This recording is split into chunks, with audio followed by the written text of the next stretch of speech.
Hey everyone, it's Joseph Rudy Rulo, and like always, I just want to thank you so much for your likes and your shares. We're out here at Freedom Fields in Little Lake Harbor. Many of you know that I'm a big bird enthusiast, and we're here, and it's going to be really cool. And we're going to be shown bluebirds, and bluebirds actually are dependent on human beings to not only build, to actually build boxes for them. And today, if you're interested, and especially if you're a birder and you're from the Little Lake Harbor, New Jersey area, they're looking for volunteers where you can come here and, take inventory of the boxes.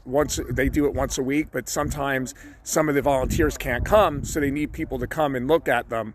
And that's really what they're doing. So I'm going to bring it on here. So, okay, so we're gonna go on now, and okay. So I want to thank you for having us here today. And so your background, you've been doing this for years, right? We started in 2016. We started putting up the boxes up and monitoring birds back then. The man I've been working with, though, has been doing nest boxes for almost 20 years in the state. It's part of the New Jersey Bluebird Society, and he covers throughout the state with people, volunteers, just like what you're seeing here.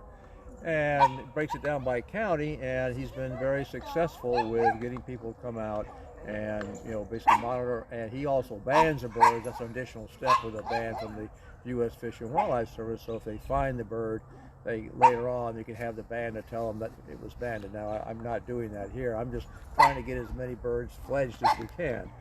And that's when we have 8 boxes, and we've generally been last year we had about 45. 45 total 45, hatchings? 45 birds actually fledged out. Wow. Not all the ones that hatched, survive, but most of the time they do.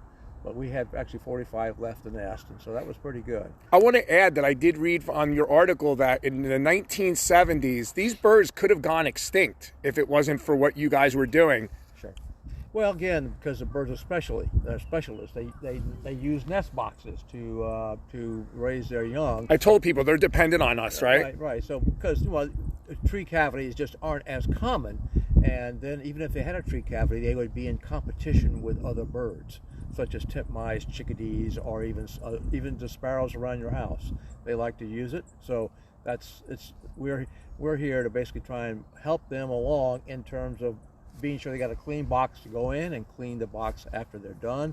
That way they don't have to spend time, or they don't have pests that will attack them by going into old nest material. So that's really the aid that we give them. We don't feed them. We aren't into that process. We're just really trying to help nature along by giving them a good, safe nest cavity. They also, what I thought was fascinating, is they do clutches. So what they'll do is they'll have one level of breeding, and then they'll leave that nest, go to another nest, but she has these eggs one at a time, right? She lays an egg once a day, and when she's in that season, and when she, quote, I guess I don't know what says, okay, I'm done laying eggs, then I will start brooding these eggs. And once they brood the eggs, it takes them about 14 days to hatch. Once they actually hatch, they need about 18 to 20 days for them to fully grow up or fledge out so they can take off. So and then they hang around the area, and yes, you'll find eggs sometimes have just been sitting there. So, hey, she got fickle. She decided she didn't want to stay there with that box, and she went to another box. So that one makes the job a little more interesting. So because of you, there was 45 new bluebirds, at least in Ocean County, in this area of Little Lake Harbor. I was reading that your counterpart, combined with the association, which is the Bluebird Association, which is national. You're talking about thousands, right? Sure. Oh yeah, definitely. I don't have the figures in my head, but just it's like the United States of bluebird houses. Oh yeah, just like any each state, every town, right? Right. They do keep. There's no. You don't get a grand prize for who makes the most birds. It really is dependent on. This is strictly a volunteer thing, and sometimes you get to work with like it up there in Tom's River. They work with the Air Force Base up there, and they help them monitor the birds. So it's you get all kind of help all over the place. So we're going to show everybody the process of this, but before we do, can you go into early on so that people that are watching right now are going to see it right away? So for this volunteer, basically what happens is you have how many total boxes here? 8? We have 8 boxes. And they're in different areas. So the first time, if somebody's interested in volunteering, they would meet with you, discuss that they're interested in doing it. You can go over it with them to see if it's for them. You want to go ahead and tell us what's the procedure with this if they want to volunteer? The procedure is clipboard in hand, so that way you're an official field technician, and a pencil, and you then have the map of where you're going to go, a data sheet, or a very simple data sheet such as this, to record what you've seen on the 8 boxes. It's pretty self-explanatory. And then you walk around with, you have a pair of pliers. This is my toolbox. Pair of pliers of which to open up. There's a little pin that holds the door closed. And sometimes it sticks, so without breaking your fingernails or whatever. So that way you get your pin out. We got it right open. And that's because I greased them the other day. Oh, did you? And then the most important piece of element is a mirror. Oh, wow. Because the boxes are about eye high. So in order to look down, you don't want to you can't reach in, so you use this to see the birds that are in there. Okay. So you get a chance to see, are there eggs? Are there eggs? What age are the chicks? And there's a handy dandy reference guide like this that will give you an idea. Sharp light. This gives you an idea of the chicks by day, what they look like as they develop. So that way you can you get to judge where are you in the process. Wow. And then basically after day 12, it's encouraged that you do not bother the eggs, the chicks, because that'll frighten them out of the box. Aww. Since they can't fly, you'll have to go. You want to leave them alone. So you basically then you know basically what age they are, and if they're about say day 15, since we're not handling them, they won't jump. They generally won't jump out. So it just means you make a note to yourself: don't go back there for 5 days until after they fledge out. Gotcha. So you record that information down. And you do this once a week? Once a week, just that way it's routine because that kind of overlaps. If you know that since I'm not banding, I'm not as required to be here certain days to do it, because that's why I kind of gave up the banding. But once they leave, after you see about 20 days after they've been and there's nobody left in the box, you take the next handy implement, a spatula, and you remove the nest material into a plastic bag, and so you want to have a new box. Kind of just brush it out, clean the walls off a little bit, just scrape it down for the next occupant. For the next occupant, there will be vacancy. And then just close the box and go over to the handy dandy trash can, which they have in both locations, and drop the plastic bag in the trash can. So I want to thank you for that. We're going to follow you over there, but before we do, I'm going to switch back to me. So if you're interested in volunteering in Little Lake Harbor, which is in Ocean County, New Jersey, you could just really message on this particular video, and I can refer you over. But did you want to give me your email? Oh, my email, sure. It's Robin Pineland. Hold on one second. We're going to get his email here. Go ahead. You're online again. Go ahead. My email is Robin Pinelands, one word, and that's Robin, ROBIN. PINELANDS. PINELANDS. Pinelands at gmail.com. At gmail.com. Can you say that one more time for people? Robin Pinelands. Robin Pinelands at gmail.com. Right. Okay, so we're going to follow you over there. Show us what we got to do here. So this is the first box, everybody, and there's 8 total.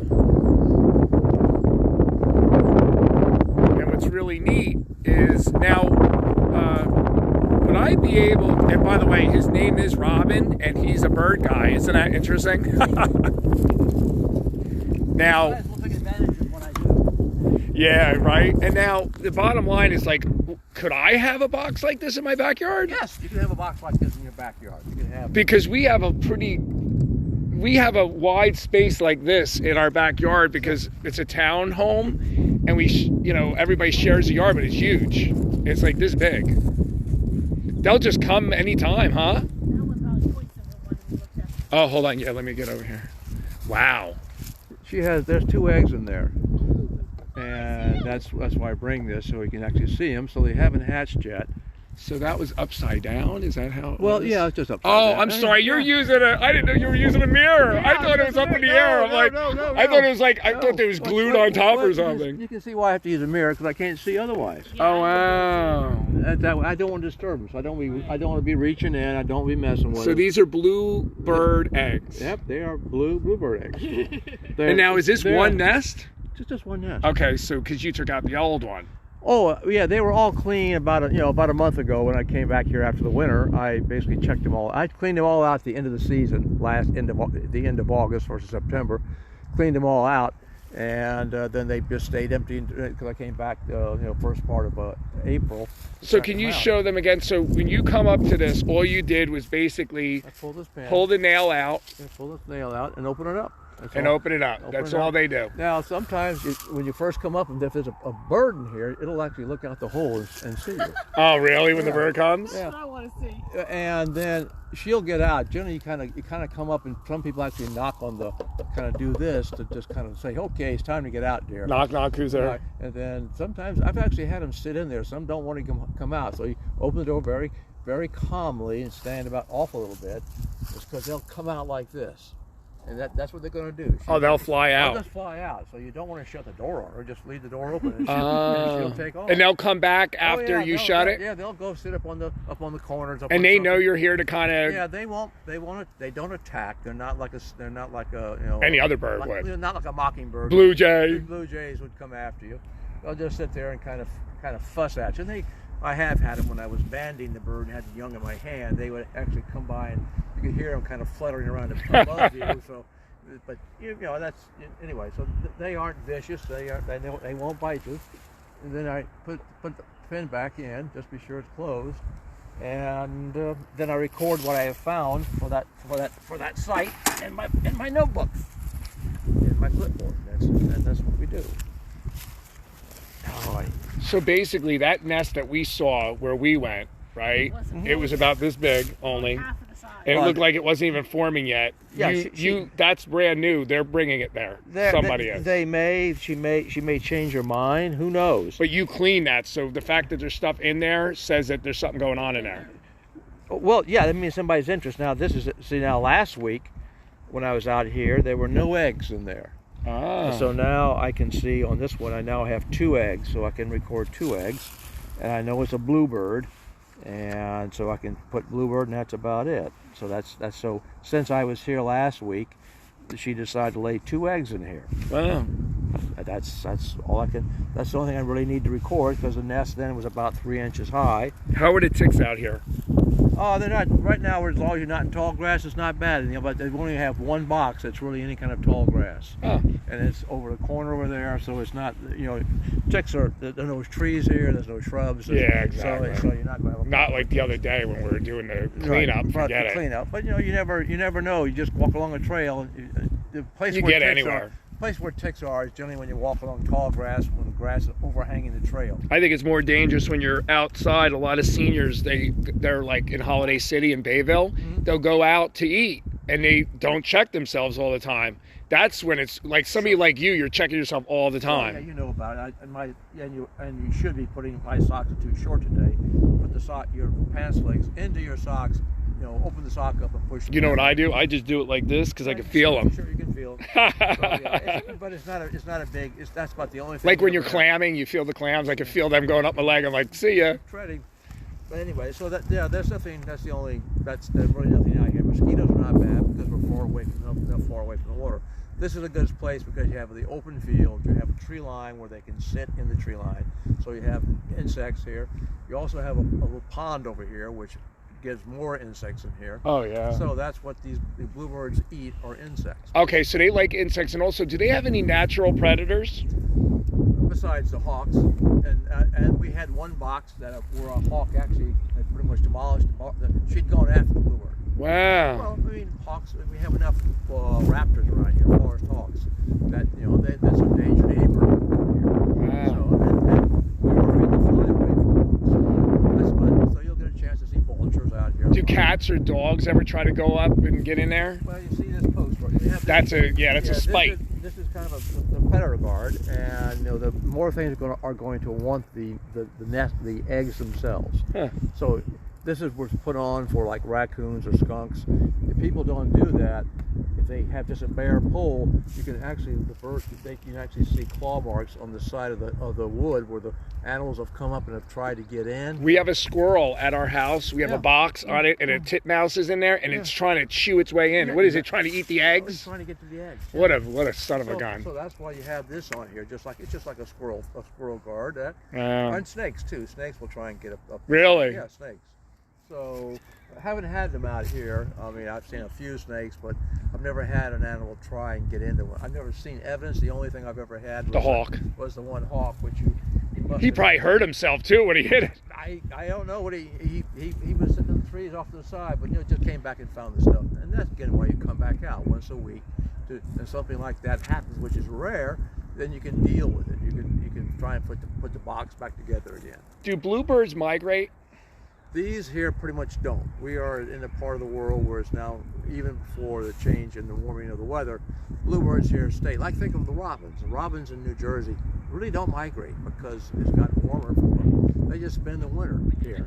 And you'll see them when they go back into the trees, into the swamp areas. That's where these guys will stay in the wintertime. Then come summer, they kind of come back out in the fields and go into their nesting season. Are they always blue?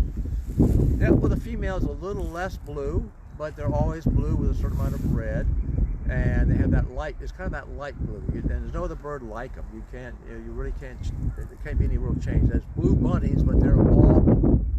And I was reading that they can die from too cold of a winter or when it's too wet.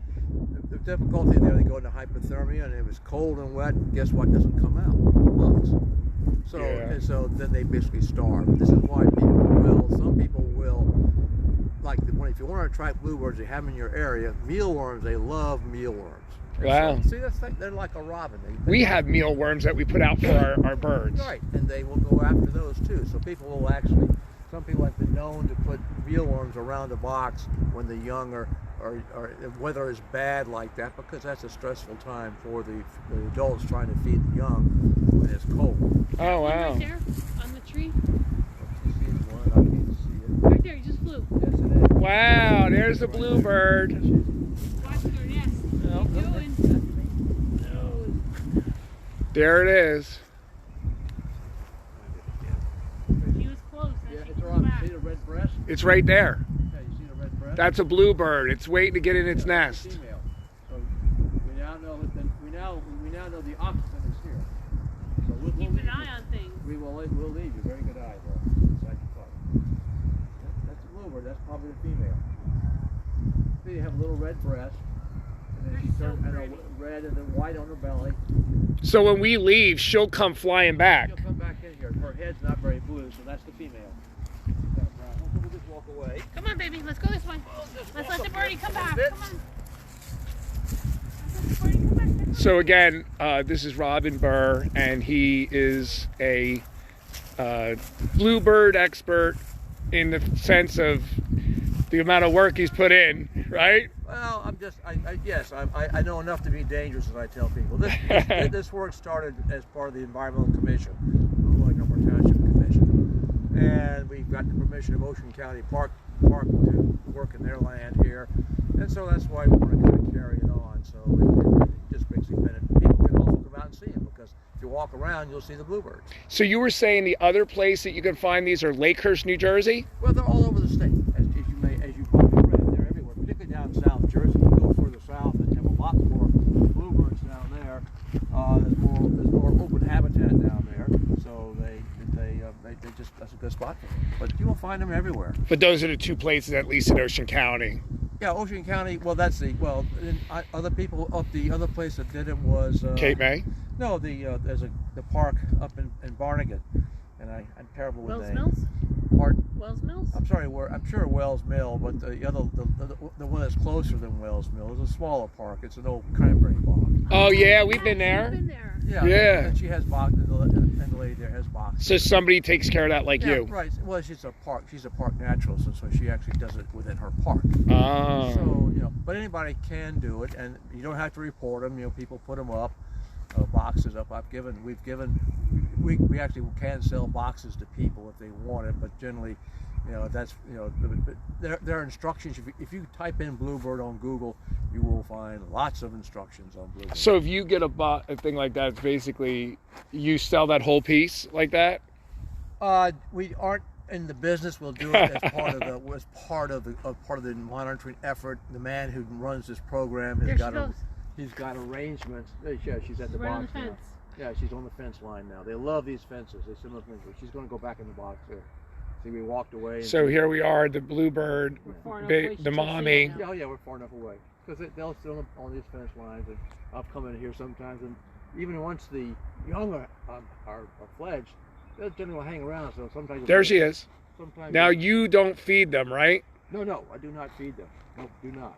Do not need to. I don't think I've ever noticed a Bluebird. Now they won't come to our house. They aren't loud. They aren't like a cardinal. They aren't like a jaybird. She's following us. She's coming closer. She's still over there. You know She's why? following Because us. she's curious. Well, she may have some bugs she's tasting. Who knows?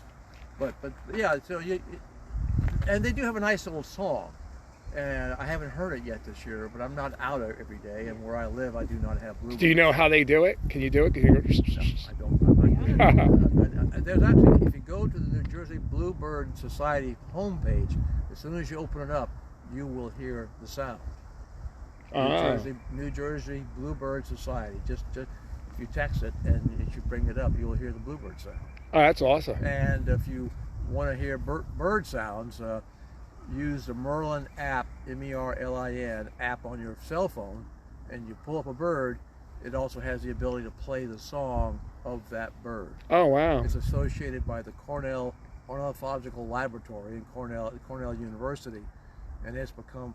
And that's what Is that the one where you see when you're going different places, it tells you also where the birds are and how active they are? No, that's a different one. Merlin. No, eBird. Well, that's eBird. That's eBird, yes. eBird is run by the Cornell Lab. Oh, I got you. Cornell Lab started that in the early '80s, and that now has become one of the dominant recording, because anybody can record on it, even though they quote aren't professional. Remember, sightings of birds are subjective, but you get enough evidence, you get enough data, you get a trend, and then you record where you saw it, what time of year you saw it, and location, and what kind of bird you saw, and there's the sound. Oh, this is the sound, everybody. If you want to hear it, go ahead.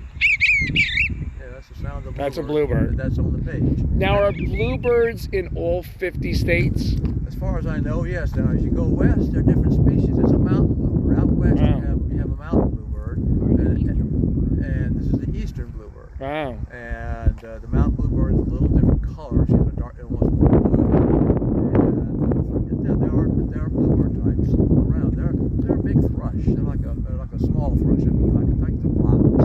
So they are in that family. All right, so we'll go over to this other one. Everybody, if you want to join us, it seems like we have people staying on that are interested. But you'll see here, this is a whole park, and it's a huge area. And these bluebirds actually they almost like a field, like a farm type thing. And this just happened to be an old farm here, right?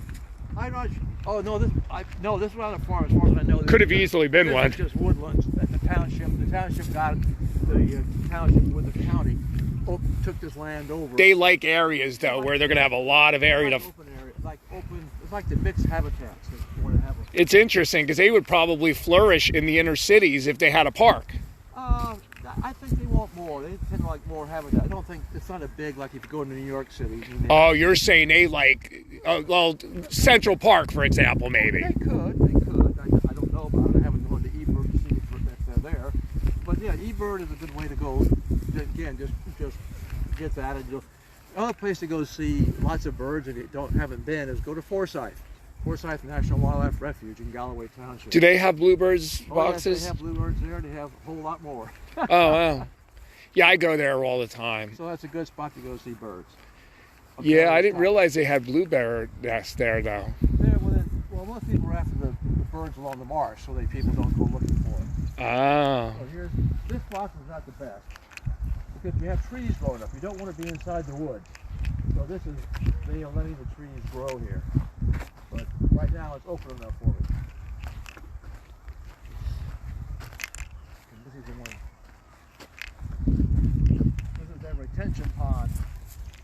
Make sure you pick her up in here. Golf courses are a good place to find new birds sometimes. Along the edge, right at the edge between the woods and the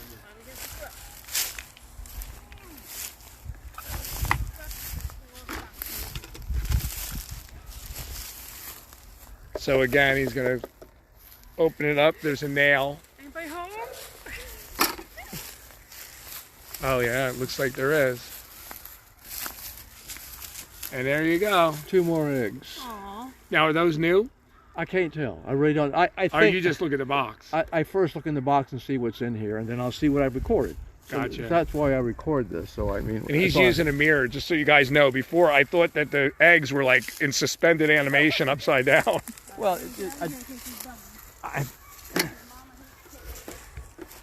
It's funny how the birds aren't in there either. no, it's warm enough. I guess They're out scavenging or foresting. Yeah, and she may not be ready to incubate. She may be, she's just kind of, doing her thing, and they don't want to get hard into incubation until, this was done by the commission. We had the sign committee of the township put these together for us to put on the boxes. Oh, that's cool. Yeah, we had no eggs. When I was here a week ago, again, no eggs. So Wow. in those 7 days since, they have put on eggs.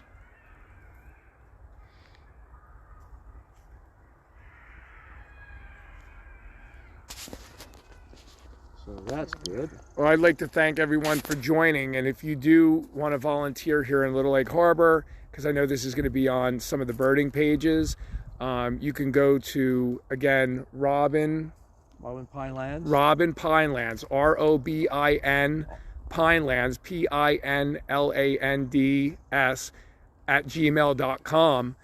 You could also comment on this, if you're interested in volunteering. And I want to thank you all for joining. And also, Robin, thank you for showing us all this stuff. No problem. And thanks for doing everything that you do. Thank you. God bless.